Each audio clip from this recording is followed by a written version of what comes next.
तारीख थी 14 अक्टूबर 2019। उत्तर प्रदेश के इटावा जिले से एक ऐसी खबर सामने आती है जिसे सुनकर हर कोई सन्न रह जाता है। एक महिला की लाश अपने ही घर में मिलती है जिसकी बड़ी ही बेरहमी से हत्या की गई थी।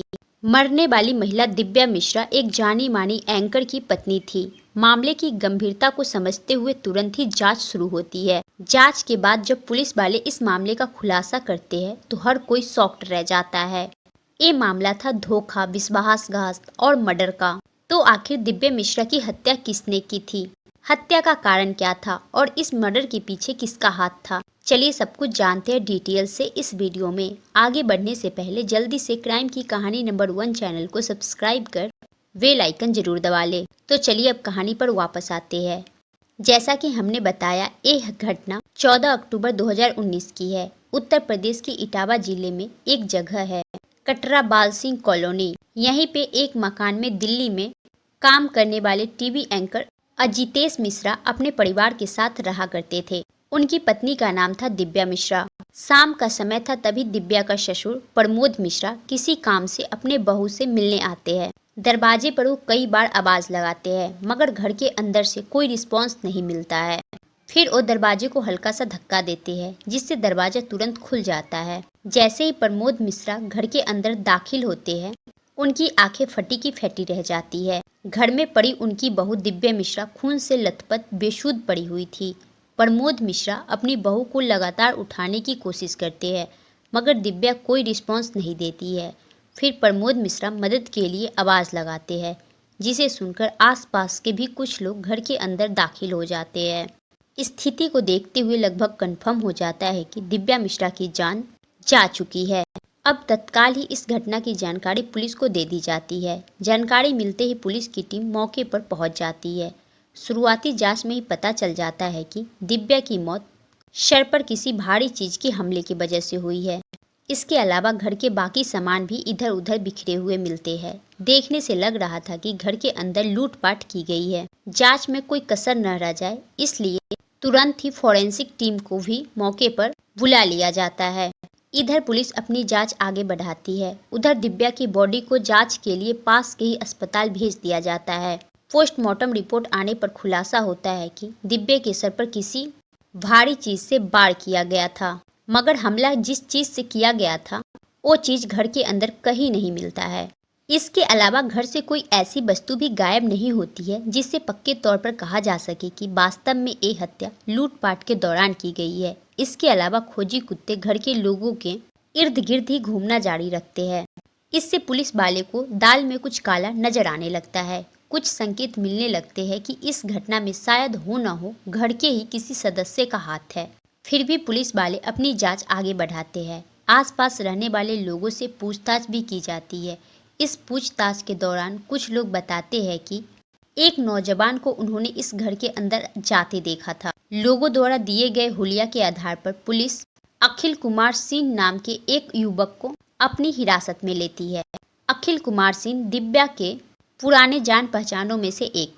इसके अलावा अखिल की दोस्ती दिव्या के पति अजितेश मिश्रा से भी थी। अजितेश और अखिल एक ही ऑफिस में काम किया करते थे। जब अखिल से पूछताछ शुरू होती है तो अखिल बताता है कि जब वो दिव्या से मिलने आया तब दिव्या बिल्कुल ठीक थी। इन दोनों में यूं ही बातचीत हुई और फिर वो चला गया था। पुलिस जब अखिल से पूछताछ जारी रखती है तो थोड़ी देर के पूछताछ के बाद ही अखिल अपना बयान बदलना शुरू कर देता है। बयान बदलने की वजह से पुलिस वालों को शक होने लगता है।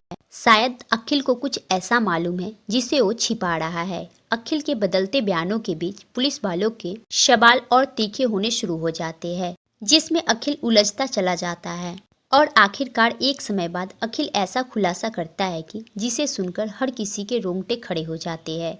पूछताछ में अखिल खुलासा करता है कि दिव्या की जान किसी और ने नहीं बल्कि उसने ही ली है और ऐसा करने के लिए उसे किसी और ने नहीं बल्कि दिव्या के पति ने ही कहा था। अब पुलिस वाले हत्या के मोटिव को जानने की कोशिश करते हैं तो अखिल एक हैरान कर देने वाला खुलासा करता है। खुलासे के मुताबिक दिव्या मिश्रा और अजितेश मिश्रा की शादी 2016 में हुई थी। शादी के कुछ समय बाद तक तो इन दोनों की दोस्ती तो बहुत अच्छे से करती है मगर एक समय बाद दोनों के रिश्तों में खटास आ जाती है। खटास आने की वजह थी कि पिछले कुछ समय से अजितेश अपनी पत्नी से दूर दूर रहते थे। अजितेश पत्नी को इग्नोर भी करने लगे थे। अजितेश के आए व्यवहार से दिव्या परेशान हो जाती थी और वो बदलाव के पीछे के कारण को जानने की कोशिश करने लगती है। इसी दौरान उसे पता चलता है कि आजकल अजितेश की नजदीकियां उसके ऑफिस में ही काम करने वाली भावना आर्या नाम की एक लड़की के साथ कुछ ज्यादा बढ़ गई है। आगे चलकर पता चलता है कि अजितेश और भावना आर्या रिलेशनशिप में है, यानी ये एक एक्स्ट्रा अफेयर्स का मामला था। इसका पता जैसे ही दिव्या को लगता है, दोनों के बीच खूब लड़ाइयाँ होने लगती है। इसी बीच दिव्या भावना का नंबर भी अपने पति के फोन से हासिल कर लेती है और फिर फोन पर इन दोनों के बीच काफी लड़ाइयाँ होती है। दिव्या भावना से बात करते हुए उसे अजितेश से दूर रहने को कहती है। भावना अजितेश से दूर रहने की बजाय दिव्या की शिकायत अजितेश से करने लगती है। इस पर अजितेश को काफी गुस्सा आता है और वो उल्टा अपनी पत्नी के साथ ही गलत व्यवहार करने लगता है। बीते समय के साथ इन दोनों का झगड़ा कम होने के बजाय बढ़ता ही चला जाता है। पुलिस पूछताछ में हुए खुलासे के मुताबिक इसी बढ़ते तनाव के बीच अजितेश और भावना मिलकर दिव्या को अपने रास्ते से हटाने का प्लान बनाते हैं।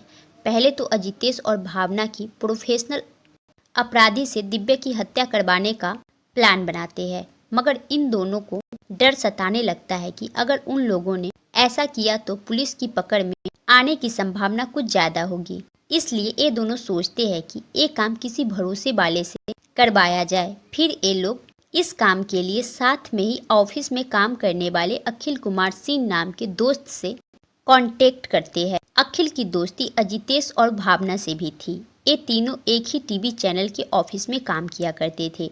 इसके अलावा अखिल की काफी पुरानी दोस्ती दिव्या से भी थी।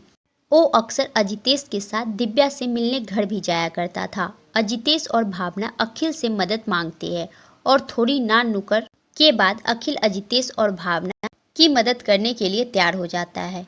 फिर प्लान के मुताबिक 14 अक्टूबर 2019 को अखिल इटावा में अपने घर पर रह रही दिव्या के पास जाता है। क्योंकि दिव्या और अखिल की पुरानी जान पहचान थी, इसलिए तुरंत ही दिव्या दरवाजा खोल देती है। फिर अखिल पहले घर में दाखिल होता है और दिव्या पहले अखिल को एक गिलास पानी लाकर देती है और फिर दोनों बैठकर बातचीत करना शुरू करते हैं। बातचीत के दौरान दिव्या अपने पति से चल रहे तनावपूर्ण जीवन के बारे में बातचीत करती है और वो अखिल से अजितेश को समझाने की भी गुजारिश करती है। बातचीत के दौरान ही दिव्या अपने कमरे से अपने शादी की एल्बम निकाल कर ले आती है और वो एल्बम में ही रही तस्वीर को अखिल को दिखाने लगती है। दिव्या का पूरा ध्यान अखिल को तस्वीर दिखाने पर था, जबकि अखिल की निगाहें आसपास कुछ ऐसी चीजें तलाश रही थी जिससे प्लान के मुताबिक दिव्या की हत्या की जा सके। इधर उधर देखने पर अखिल को पास में रखा हुआ एक गुलदस्ता नजर आता है और मौका मिलते ही अखिल वो गुलदस्ता उठा लेता है और जब दिव्या का पूरा ध्यान जब एल्बम पर होता है तभी पूरी ताकत से एक जोरदार बार अखिल दिव्या के सर पर मारता है। अचानक हुए हमले की वजह से दिव्या हड़बड़ा जाती है और वो नीचे गिर जाती है। उसे समझ आ जाता है कि अखिल उसकी जान लेने आया है। फिर वो अखिल के साथ हाथापाई करती है। वो अब बचने की भरपूर कोशिश करती है, मगर अखिल के आगे उसकी एक नहीं चलती है। फिर अखिल तब तक दिव्या के सर पर हमले करना जारी रखता है जब तक दिव्या बिल्कुल शांत नहीं पड़ जाती है। दिव्या के मरने का यकीन होते ही अखिल घर का सारा सामान इधर उधर बिखेर देता है ताकि इसे लूटपाट का रूप दिया जा सके। फिर वो बड़ी ही सावधानी से अपने से जुड़े सभी सबूतों को नष्ट करता है। फिर बड़े आराम से घर से निकल जाता है। घर से निकलते हुए वो साथ में वो गुलदस्ता भी लेकर जाता है जिससे उसने दिव्या के सर पर हमला किया था। प्लान के कामयाब होने की जानकारी तुरंत दिव्या के पति अजितेश को भी दे देता है। इस प्लान में अजितेश के साथ साथ भावना भी थी, इसलिए जल्द ही उसे भी इस बात की जानकारी मिल जाती है। इस बात से अनजान थे कि उनकी बहू की हत्या के पीछे उनके ही बेटे का हाथ है। दिव्या के ससुर यानी अजितेश के पिता खुद ही पुलिस में अज्ञात तत्वों के खिलाफ लूटपाट और हत्या के मामले की धाराओं के तहत मामला दर्ज करवाते हैं। मगर जब पुलिस की जांच आगे बढ़ती है तो पता चलता है कि अजितेश ने खुद ही इस पूरी हत्या की साजिश रची थी। पूरे खुलासे के बाद जल्द ही पुलिस वाले अखिल को गिरफ्तार कर लेते हैं। इसके अलावा अजितेश और अजितेश की गर्लफ्रेंड भावना आर्या को भी गिरफ्तार कर लिया जाता है। दिव्या के हथियारों को कड़ी से कड़ी सजा मिल सके, इसलिए पुलिस वाले अपनी जांच आगे बढ़ाते हुए महत्वपूर्ण सबूत जुटाना शुरू करते हैं। कुछ समय बाद इस मामले की सुनवाई अदालत में शुरू होती है।